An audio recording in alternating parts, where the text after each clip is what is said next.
آپ کو صرف MQM نظر آتی ہے، اس کے علاوہ کوئی نظر نہیں آتا. ان سے آپ نے بات نہیں کرنی تھی کیونکہ نہ کسی اور سے آپ نے بات کی، نہ مشاورت کی، نہ مذاکرات کیے.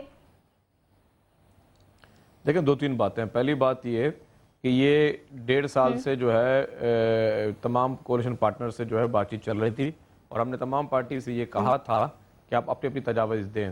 اور اس آرڈیننس آنے سے 2-3 دن پہلے بھی ان کے منسٹر امیر نواب صاحب ان سے بات ہوئی ہے ہماری، اور مطلب ان کو بھی ہم نے بلایا اسی ہاؤس میں. ہمارے سینئر منسٹر پیر مظہر الحق صاحب نے، امتیاز شیخ صاحب سے ملاقات ہوئی، علی مادل شیخ صاحب سے ملاقات ہوئی، تو مختلف پارٹیوں کے رہنماؤں سے بات چیت جاری رہی. دوسری بات جنہوں نے ہمارے دوست نے کہی آرڈیننس کی، دیکھیں بات سنیں، آرڈیننس اگر غیر آئینی ہے تو یہ بات کریں، کیونکہ آرڈیننس جو ہے اس قانون کا مسودہ تو آپ نے منڈے کو آج جاری کیا ہے. آپ کہہ رہے ہیں ہماری بات چیت ان سے کب سے چل رہی تھی، وہ کہہ رہے ہیں ہم سے بات نہیں کی. کس کی بات پہ یقین کیا جائے؟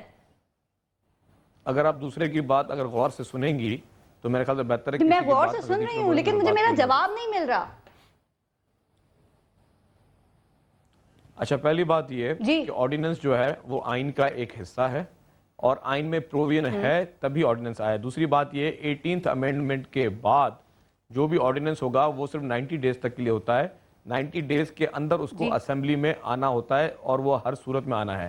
تو یہ اب جب یہ اسمبلی میں آئے گا تو ہمارے ANP کے دوستوں کی جو شکایت ہے، یہ شک بہ شک جو ہے اس میں جن چیز میں ان کو اعتراض ہو یہ اس میں اعتراض کریں. اگر ان کی کوئی امینڈمنٹ پازیٹیو ہوگی تو میں ان کو اشور کراتا ہوں تو وہ امینڈمنٹ ہم لے کر آئیں گے. پہلا اعتراض تو وہ یہی کر رہے ہیں، آپ نے ان کو شامل ہی نہیں کیا، بات ہی نہیں کیا آپ نے ان سے.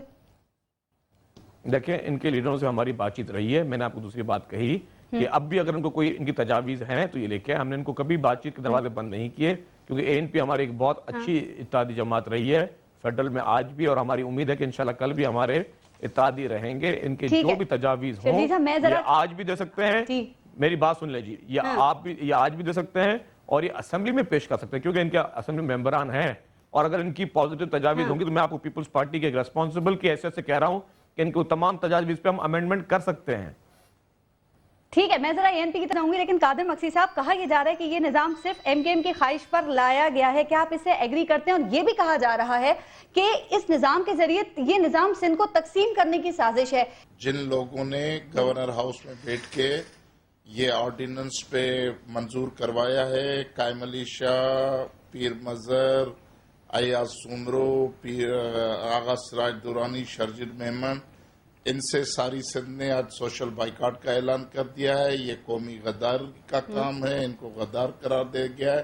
ہم سیدھی طرح ان سے کوئی بات چیت نہیں کریں گے، نہ ان سے ہمارا کوئی آج سے لینے دینے بات چیت کا سلسلہ ہوگا. باقی یہ قانون آئین چارہ جوری کا مسئلہ نہیں ہے، یہ پورا سندھ سے غداری کا کام ہے. اور یہ 13 ستمبر کو ہم ہڑتال کرنے جا رہے ہیں. اس کے بعد جب یہ اسمبلی میں لائیں گے، سندھ کا بچہ ان کو بتا دے گا کہ یہ کوئی سیاست کا مسئلہ نہیں ہے، یہ بندر بانٹ کا مسئلہ نہیں ہے، یہ ہمارے وطن کی ہزاروں سالوں کی تاریخ تحفظ کا مسئلہ ہے. اس کے لیے اس مسئلے پہ کوئی دو رائے نہیں ہے، یا ان کو یہ آرڈیننس واپس آپ ہی کہہ رہے ہیں اس مسئلے پہ کوئی دو رائے نہیں ہے، لیکن آغا سراج درانی صاحب یہ بات کر رہے ہیں کہ آپ 300 ووٹ تو لے نہیں سکتے، تو آپ باتیں کر رہے ہیں اس طریقے کی. اور دوسری بات یہ قادر مکسی صاحب آپ یہ دیکھیے کہ انہی لوگوں کو عوام نے کراچی، حیدرآباد، سکھر سے منتخب کر کے اسمبلیز میں بٹھایا ہے. عوام اس سے اپنی نمائندگی کرا رہے ہیں. جن لوگوں کے لیے آپ یہ بات کر رہے ہیں، آپ کی اپنی کتنی سیٹس ہیں، آپ نے کتنی بار الیکشن جیتا ہے، آپ کتنی بار اسمبلیز میں گئے ہیں. قادر مکسی صاحب میں جواب لیتی ہوں آپ سے. PTI سے سردار نادر لغاری صاحب موجود ہیں. مجھے یہ بتائیے گا، شاہ محمود قریشی صاحب نے کہا کہ سندھ میں بلدیاتی آرڈیننس جو ہے وہ قابل قبول نہیں ہے، اس کو ہم قبول نہیں کریں گے. 13 تاریخ کو جو ہڑتال ہو رہی ہے ہم اس میں بھی شامل ہوں گے. تو معاملہ ہے سندھ کا. نادر صاحب آپ لوگ ابھی اگے نہیں ہیں، آپ اس مسئلے میں کود پڑے کیوں؟ دیکھیں جی، سب سے پہلے تو میں یہ آپ سے کہنا چاہوں گا کہ یہ ایک ہمارا بنیادی حق ہے. ہم ایک ڈیموکریٹک پارٹی ہیں اور ہم لوگوں کو ریپرزینٹ کر رہے ہیں. ابھرتی ہوئی پارٹی ہے جو انشاءاللہ تعالی آنے والے دنوں کے اندر اسمبلیز میں بھی جائے گی. لیکن یہ مقصد صرف اس چیز کا نہیں ہے کہ اس وقت آرڈیننس کیا یا کوئی دوسری چیز. آپ یہ دیکھیے، آرڈیننس میں بھی لیگلی آپ نکال سکتے ہیں، لیکن اس کی کچھ کنڈیشنز ہوتی ہیں، ان کی بیسس پہ نکالا جاتا ہے. یہاں پر آپ کو ایک میلیفائڈی نظر آتی ہے کیونکہ کولیشن پارٹنرز کی بلیک میل ہو یا جو بھی ہوا ہے، اس کی بیسس کے اوپر یہ ایک آرڈیننس نکال کے آپ نے جو سندھ کے لوگوں میں اس وقت ڈیپریویشن کی فیلنگ ہے اور وہ یہ فیل کرتے ہیں کہ جو رورل سندھ ہے اس کو وہ اپرچونٹیز نہیں مل رہی ہیں، تو آپ اس کی بیسس پہ دیکھیں. آج سے کچھ عرصہ پہلے، آج سے 4-5 مہینے پہلے اسی کراچی شہر کے اندر وال چاکنگز ہو رہی تھیں، ہورڈنگز لگ رہی تھیں کہ کراچی کو ایک نیا صوبہ بنایا جائے. تو لوگوں میں آلریڈی احساس اس چیز کا موجود تھا اور لوگوں کے اندر یہ خطرہ بھی موجود تھا. اب آپ سندھ کے اندر ایک ڈیول سسٹم انٹروڈیوس کر دیتے ہیں اور اس کو آپ آرڈیننس کے تھرو کر دیتے ہیں. میں یہ ذاتی طور پہ یہ سمجھتا ہوں کہ اب آپ کا وہ وقت نہیں ہے. آپ کے پاس 4.5 سال آپ نے ضائع کیے، اپنی ڈسکشنز میں کیے، جو بھی کیا.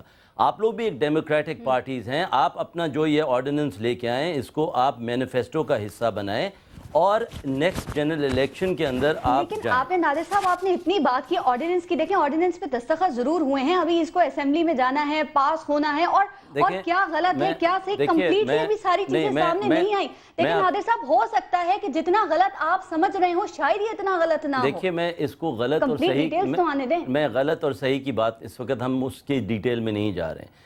میرا صرف کنسرن یہ ان کے پاس اسمبلی موجود تھی، اگر ان کو یہ آرڈیننس لانے کی کیا ضرورت تھی، اس کو بل کی شیپ میں لے آتے، اس پہ ڈسکشن کر لیتے. آج بھی میں یہ کہنا چاہتا ہوں کہ اگر یہ اس وقت سندھ کی عوام کے ساتھ کوئی ریفرینڈم کی شیپ میں، کسی بھی شیپ میں کوئی اوپینین لیں گے تو آپ کو اس کے اندر بہت زیادہ ڈیوائیڈڈ اوپینین نظر آئے گی. اور اس کے ساتھ ساتھ میں پھر یہ کہوں گا دیکھیں میں ایک صرف بات کہنا چاہوں گا. ہم ذاتی طور پہ تحریک انصاف کی جو پالیسی ہے وہ بڑی ان سے مختلف ہے. ہم جو انیشیٹیوز لے رہے ہیں، لوکل گورنمنٹ سسٹم کا بھی ہم نے جو انیشیٹیو لیا ہے، یہ جو بھی لوکل گورنمنٹ سسٹمز آئے یہ 59, 79 اور 2001 میں آئے، اس میں کوئی خاص اس کے اندر کوئی خاص امپروومنٹ نہیں ہوئی. ہم نے خود، ہماری پارٹی نے ایک ریولوشنری پروگرام پبلک ڈیبیٹ کے لیے اناؤنس کیا ہے کہ بھائی آپ اس کو پبلک ڈومین میں لے کے جائیں، اس کو بہتر بنائیں اور اگر اس میں بہتری نظر آئے اس کو اڈاپٹ کریں اور پھر اس کو یونیفارم طریقے سے پورے ملک کے اندر آپ اس کو یونیفارم طریقے سے پورے ملک کے اندر اس کو امپلیمنٹ کروا دیا جائے. شرجیل انعام میمن صاحب، آپ نے نادر لغاری صاحب کے جو کوشچن ریز کیے سنا کہ آپ بل کی صورت میں لاتے، آرڈیننس کی صورت میں آپ لے، ذرا آپ ان کا جواب دیں گے اس بات کا؟